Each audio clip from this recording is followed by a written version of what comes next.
thanks to my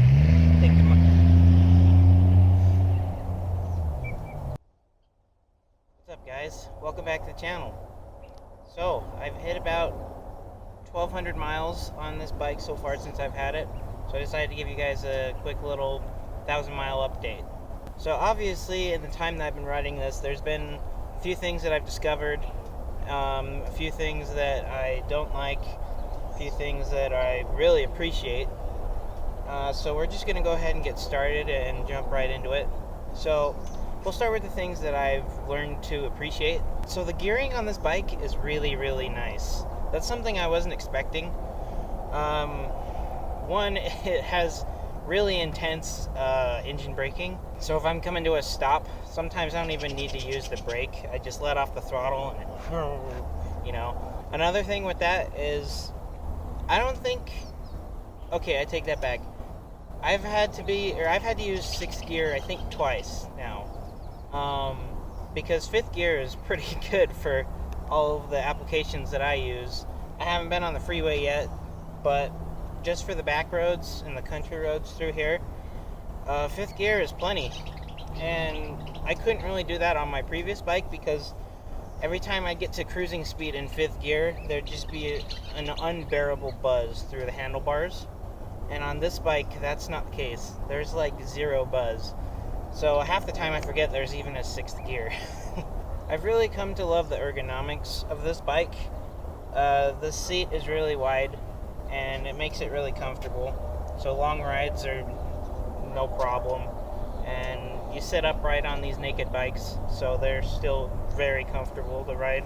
So let's talk about the things that I've done, changed, or fixed. So for the things that I've changed or done to this bike since I've had it, I've just done a couple maintenance things. I changed the oil, tightened the chain. That whole experience was kind of nerve-wracking for me as a beginner because I didn't want to mess up the rear tire or have the rear tire just yeet itself off when I'm riding. But I got it down. It's actually pretty simple. What else did I do? I got a new rear tire thanks to my man's Cade, and then I also got these frame sliders. If you saw my video where I talked about my accident, that was the deal breaker. The bike when the bike went down, the frame was just destroyed. So I got these as an added insurance, so I know that when it goes down it won't harm the frame as long as I don't go down super hard. Another thing that I've come to love on this bike is the engine and the sound. The engine's really smooth. It's buttery smooth. I love riding it everywhere. The sound is really, really good, except for I don't have an exhaust yet, so I can't really say that to the full extent. But even with just the muffler, it still sounds really nice. So as for the things that I don't really like or I'd like to change, starting off, we have this rear fender eliminator kit. Is hot garbage. I absolutely hate it. I basically had to cut the wires to change the license plate, and I think that's the dumbest design ever. I have no idea why they decided that was a good idea. But then that also led me to a trail of very poorly wired things whenever this was done. So I had to go in there and fix all of that. The wires were just like twisted together. There was no soldering, there was no crimping, they were just twisted together. So I went in and changed that and fixed it up. Another thing that I have come to notice is the engine kind of makes a slight ticking noise. What is that mysterious ticking noise? And I've done some research on it, and it sounds like that it's just a Yamaha thing. That's just what the engines sound like. And that was kind of concerning for me because I didn't know what it was or what was causing it.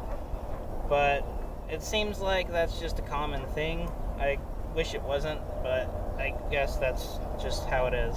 That's just the way it is. To change some things. First being the exhaust. The exhaust has to go. I need to get that sound out. Secondly would be the front tire. Front tire was kind of low when I got it, and I didn't know that until my brother rode it and told me that it was low. It would like dip really hard to the right or the left, and I just thought that's how the bike was. But so with it being low, it may have created a kind of off-kilter wear pattern. So I'm going to be getting a new front tire as well. I'm just not sure when, because man, tires are expensive. This whole situation back here was almost $200, and I even got a discount on the tire mounting. Anyways, apparently my mom doesn't like these rear view mirrors. I mean, I like them a lot, but I still would like to get some bar end mirrors. These work great. They're really stable. I can see a lot, but they do kind of have a weird aesthetic to them. And I think the last thing that I'm going to do as of now is possibly get a smaller windshield. This bike does a great job of like buffering the wind, which is crazy because it's a naked bike. There's tons of wind blast, but this bike does a great job of diverting the air. But I think I will end up getting a small windshield of some kind just so it can go over my head a little more. But other than that, I've been really enjoying this bike, and now that the weather is nice, it's just been a pleasure to ride. So I guess I will keep you guys updated on the bike, and when I install those parts I'll make some videos. But other than that, thanks for watching. I'll see you in the next video.